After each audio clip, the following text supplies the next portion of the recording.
Hello team, and welcome to Spencer's Triathlon Coaching YouTube channel. If you've come to find out a little bit more information about Helvellyn Triathlon, you've come to precisely the right place. This triathlon doesn't really fit under the category of a sprint, Olympic distance, half distance or full distance. The best way to visualize and accept what this race is, it's more of a half distance triathlon or half Ironman in regards to the time that it's going to take you to complete it. As you've probably researched already on the website, the swim is 1.5 kilometer swim, which is open water. The bike ride is 59 kilometers, which is very undulating. We'll get stuck into that later on. And the last element, the run section, if you want to call it a run, there is some running in it, so don't worry, and that's around 15 kilometers. That goes up Helvellyn. I did this race just gone 3 weeks ago, so it's 2024, and the price of the event back then was £95, and that's very good value for money for what's coming your way if you choose to sign up to this race. It's situated in a place called Glenriddin. It's around a few miles, maybe 3-4 miles outside of Ambleside, and the start time is a very friendly start time of 8:30 in the morning. Hopefully that's not changed for you, because if you're traveling from afar, that gives you that little bit more breathing space to get to the start line. FYI, yes, it's a 8:30 start, but you park somewhere different to where your transitional area is. You park in a cricket ground, I think it's called King George the 5th of something. Basically, yeah, a cricket ground, and it's a 10-minute walk from parking your car, which is back then £5 to park, and then yeah, 10-minute walk to get to the registration area. Now yes, you can hop on your bike and kind of freewheel down there, but just bear that in mind for when you're setting off. All in all, I found it a very well organised event from start to finish. The communication via emails, the website was very useful, and yes, of course, they recommend that you take specific kit for that run section, and please don't skip any of that, you may need it. So starting with the swim, it's in Ullswater, yes, in the Lake District. Like I said before, it's 1,500 metres. It was a kind of a one loop, kind of a rectangle kind of shape. But bear in mind, it is traditionally cold in this Ullswater, and it was when I did it as well. It was 14 degrees. During the briefing, I had one cap with me, and I thought, you know what, 14 degrees, that is actually quite chilly. I always compare it to when I was in Windermere once, and it was 11 degrees, and that was quite painful, just at the forehead. And yeah, 3 degrees, yes, it's warmer, but I went back to my bag and I got my spare cap, put that on, and I put the orange cap that they provided on as well. So I wore 2 caps for this 14-degree swim. The water is pretty clear. You can see your arms out in front of you, which I find quite helpful if you want to check out your technique. They give you plenty of time to acclimatise to the water. When I say plenty of time, it was around 3 to 5 minutes to get yourself situated on that start line. There were 4 different waves depending on the quality or how good you are or how fast you are in the swim. I was set off at wave 2, and they stuck to their guns. It was every 5 minutes per wave. So after the swim, the transitional area, there's only one, which is great, is pretty close to the exit of the swim. So straight away, you're in your transitional area, you're getting all your kit off, straight onto your bike. What I found early on with this bike ride, and please do this as well, have a look at the profile of the gradients within this race. Most people focus on the very end, where they look at something called the struggle, where you go up Kirkstone Pass, which I'll mention in a second. There's actually quite a fair bit of climbing leading up to the struggle, which surprised me a little bit, and it shouldn't have done, because the data was there.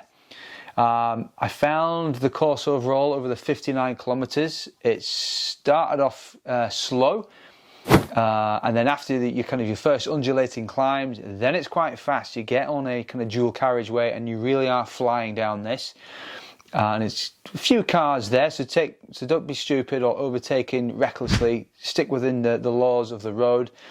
And then leading into, I think it's around the 43 or 44 kilometer mark, which I had in my head and on my data with the watch that I wore, 44 kilometers around where the bottom of the struggle. And if you know Ambleside, you'll know you're approaching it. And yeah, it is literally that. It is a struggle. So gearings that I recommend, if you're a beginner doing this, on your rear cassette, I recommend you have a 34 teeth on the outer side of the biggest ring at the back of your bike, or a 36 on the back as well. That'll make it a bit more gear friendly, so you don't have to get off your bike and take your bike for a walk. No one wants to do that. I took my time trial bike. I was a bit not overconfident. I didn't walk up the hills, but I had 32 on the back, out the saddle quite a bit, practice it. I found some hills nearby where I live, which definitely helped to get up. And that struggle is 400 meters of climbing within, I think it's around 4 kilometers as well. So the whole climbing elevation of the bike route is 1,000 meters, and 400 comes at the end quite aggressively. So make sure you reserve a little bit in order so you can survive the rest of the race when you go up that mountain, Helvellyn. And when you're climbing Helvellyn, it is fantastic. It's great. This is a section that they close the road for.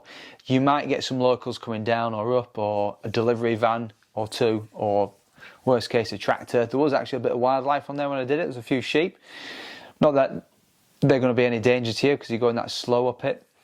The climb took me 26 minutes. I know this specifically because they had a separate timing map for it from the bottom to the top. They timed you against when one of the Brownlee brothers did it and won it, who did it I think 10 minutes quicker than me. Insanely fast, but that's what he does for a living. So it starts really steep, the struggle, and halfway when you get up there it does level off a bit. You've got a few minutes of just gathering your thoughts and flushing out the lactate out your legs, and I recommend you do that if you haven't practiced it before.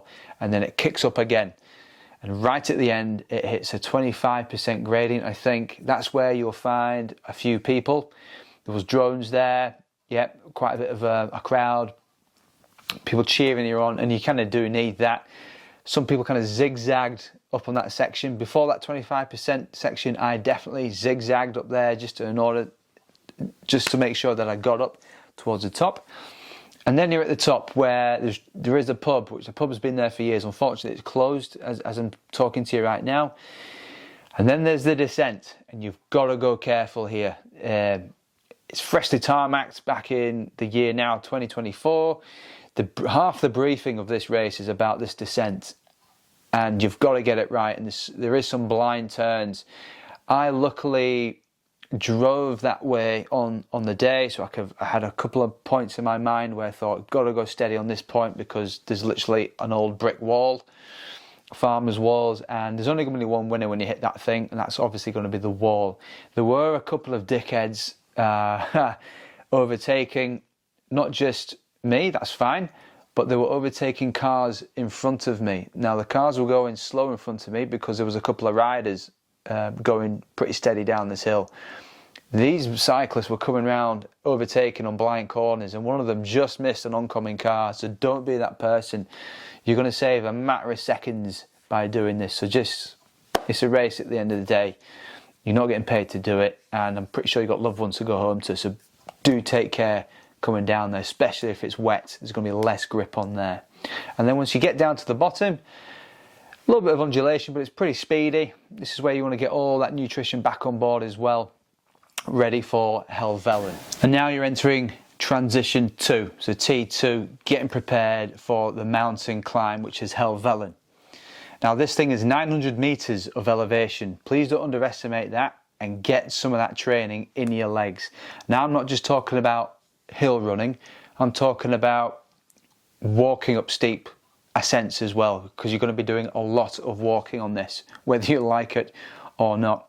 And before you get in to the run, you've got to make sure that you've pre-packed everything. So whether you carry like a kind of a bum bag, or what I had, which was a running vest, so I had my 2 kind of drink pouches here, lots of zips so I can carry stuff, and they do have mandatory kit list. I took more than I needed through the experience that I have with fell running. When I say experience, I've only just got into it for the last 12 months, and I took more than I needed. Like I say, I had a whistle, I had a compass, hat, gloves, fuel, a map of where I was going, that was mandatory. What else? Waterproofs up top, waterproofs down below as well. They just wanted you to have windproof tops and bottoms, but I made sure they were waterproof, because on this day The visibility was a bit shit. We could only see at any one time, once we got quite high up, 10 meters in front. Didn't see any of the glorious views that you see on the website. But I believe the previous year you could see quite a bit, Red Tarn specifically. So you get all your gear on and off you go. And you've got a good solid 1 mile of running, I'd say, before you stop running. And it's not because you're knackered or you're unfit, or it might be that, but you're going up a series of steps now. Now, if you've got an area near you where you've got a hill or even a mountain, or even if in the gym, this would be really helpful using the stepper machine, because you're just going on and on and on and on straight up this mountain for about 30 to 40 minutes, maybe longer, depending on your fitness. Now, I had my heart rate data on standby, so I didn't want to go in the zone 5, so that red zone, and I stayed in threshold even though I was walking up this thing. But I did train for it, and I'll discuss that later as well, in terms of that continuous stepping up action. And then you approach what we call the swirl edge. So you stay away from striding edge, which I've walked before and I found quite terrifying. Swirl edge, a little bit different. Same but different is the best way I can explain it. You're scrambling. You have to really focus where you put your hands and your feet. I found myself and this chap that I was following, there was 2 different ways to go up on this climb, and we literally had to dip ourselves up onto this ledge. We didn't know what was down at the sides, thank God, because of the visibility, but you just knew it was terrifying falls. Don't underestimate what this is. It's actually quite tough, because at this stage, while I was going through it, I was around 4 hours in the race. I was thinking, if anyone gets cramp up here or just loses the function of their legs, it's not going to end well. That's not to terrify you, that's just to let you know you've got to be fit and you've got to take your time coming up there, and don't burn all your matches prior to this. Once you get up the swirl, you're good. You're at the summit, you turn right, big gust of wind comes. Not too sure what face the mountain is orientated that way, but yeah, we had a massive surge of wind, and down the mountain we came, and it is 900 meters of down. There's a little bit of down, and you go back up again, so there's a second kind of climb after the first big one, and then you're down again, and it's fast, and it goes down this spiral kind of action down these very runnable paths. At the start it was a bit shaly underfoot, so you have to watch what you're doing. In fact, one of my friends who overtook me, he did take a tumble, and he had to slow right down because he did sprain his ankle. So you've got to take your time coming down, and then it's much safer.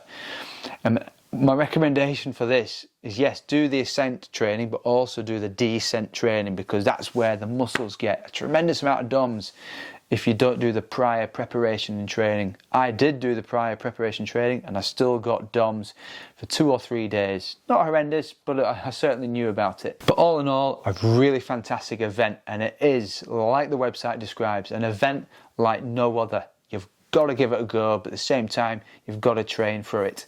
And in regards to training for this thing, I did about a month. I mean, I had a bit of base training behind me, and then I really zoned in 4 weeks leading up to it, maybe 4 or 5 weeks leading up to it.